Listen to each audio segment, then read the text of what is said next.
Welcome to your Get That Learning Nugget for GCSE English Literature. Today we're going to be concentrating on unseen poetry and looking at how we can answer that question. In the next video I'll be giving you a framework for unpicking a poem, but for now we're just going to look at a small extract and look at what the question is asking you to do. This session is to complement your lessons with your teacher and not to replace them in any way. So in unseen poetry, you are only being tested on assessment objective 1 and assessment objective 2. What that means is that there is nothing to do with context within your answer because you've never seen this poem before.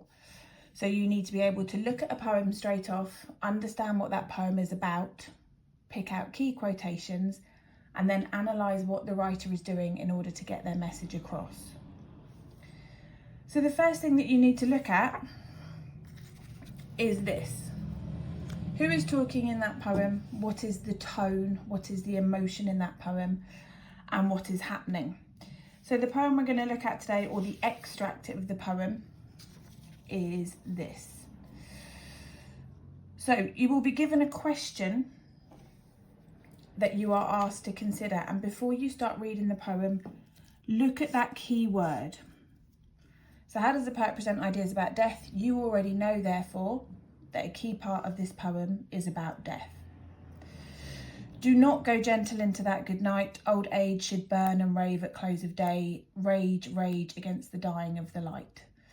Now, therefore, you know, because this poem is about death, that we have several metaphors for death within this poem.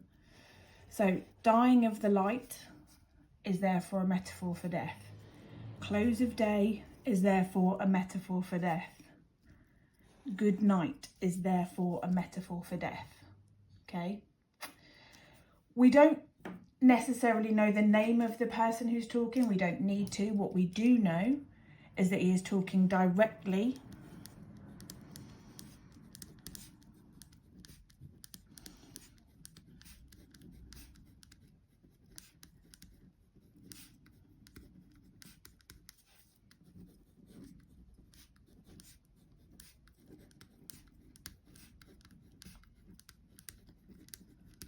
We know that he is talking directly to someone who is dying or close to death. This is an instruction. What we also know is that the tone of the poem is rebellious in some way, cross in some way, asking someone to have a reaction to something. There is a sort of anger or rage associated with this, and he is asking people to fight against death.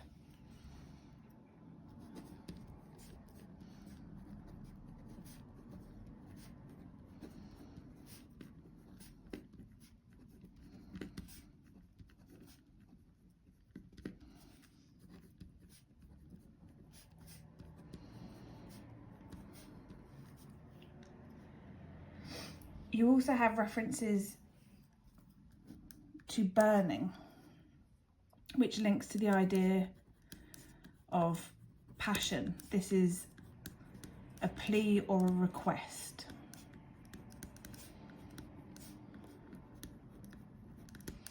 Okay, so if we look back at those questions we had before, who is talking? What is the tone? What is happening? Who is talking? Someone is talking directly to someone who is dying or close to death.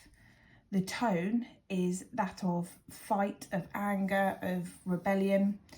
What is happening? He is talking to someone who is close to death and asking them to fight. Okay? So when we come to write about those poems, we are not at any point going to refer to context. It doesn't matter who the poet is. It doesn't matter who he's talking to. It doesn't matter if there is any context to this because you are not being tested on that. And therefore, your paragraph is going to focus on what the writer is doing, how he is doing it, and how that is making us as a reader feel. So, we are looking for AO1 and AO2.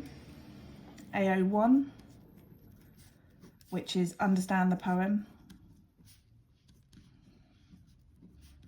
answer the question,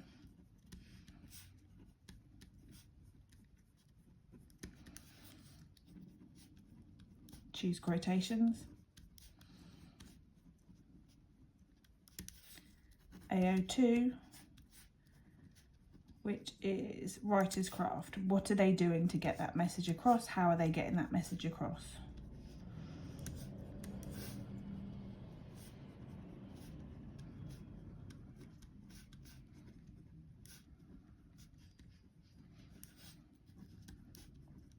Okay, so these are the only things we are looking for at this point.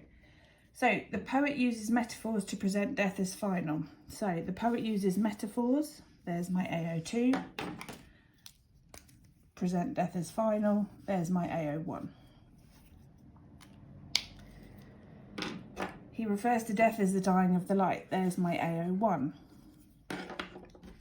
Implying that life is light. There is AO2. You can see that all the way through, we are identifying the techniques, we're identifying what he's doing and then why he is doing it.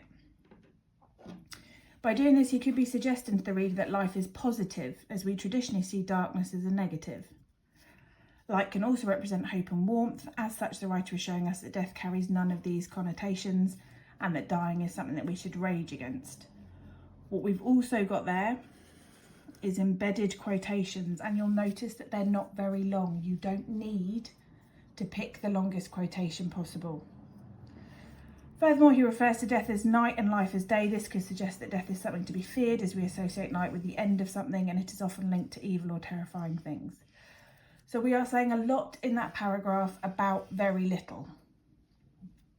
And that is really the key with the unseen poetry. Once you have understood that poem, you need to say as much as possible about as little as possible. If we go back to looking at these quotations, do not go gentle into that good night.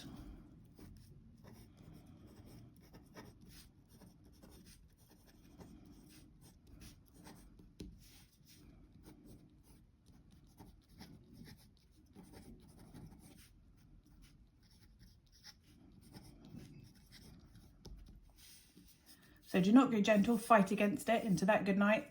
End of day equals end of life. Old age should burn. So again, we have that fight, we have that anger, we have that passion. All of this implying that life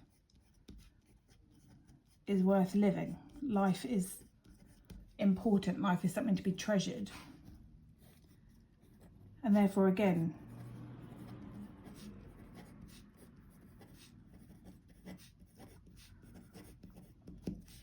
all of this linking back to the idea that you shouldn't meekly, mildly go to the end of your life. You should be angry about it. You should fight against it. Dying of the light. Light equals life, equals hope. And so you can see that we've got 3 lines there. None of the poems you look at are going to be this short. This is a tiny extract from a poem. But within 3 lines, we have a lot we can say about the poet's message. We have a lot we can say about what he's saying about death. And we have a lot of different techniques that we can use. We have the instruction here. Do not. We have metaphor, metaphor, metaphor. Again, we have that instruction.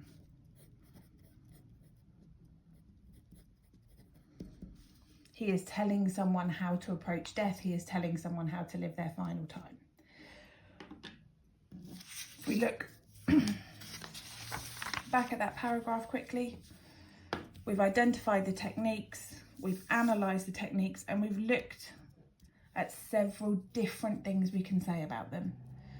So, dying of the light, implying that life is light, and suggesting that life is positive.